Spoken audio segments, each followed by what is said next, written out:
ক্যামা lipstick তুমি যেন টকাস টকাস করো না মা। কি বুঝলেন? কথাটার কোনো আগামাথা কিছু বুঝলেন? আসলে আমিও বুঝি না এই কথার মানেটা কি।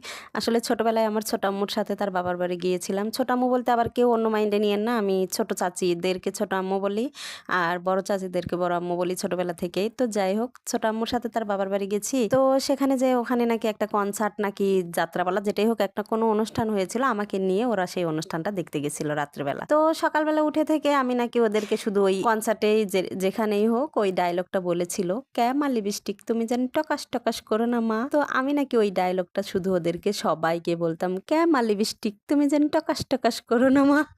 তো এই কথাটা এখনো পর্যন্ত আমার ছোট আম্মুর বোনরা বলেন, ভাগ্নিরা মানে যে আছে ওখানে সবাই বলে, "শারমিন ওইটা একটু বলো তো, ক্যামা লিপস্টিক তুমি যেন টকাস টকাস করো না মা।" আসলে এই কথাটা শুনলে আমার এখনো মানে হাসি পায় অনেক। আসলে ছোটবেলা সত্যিই সুন্দর।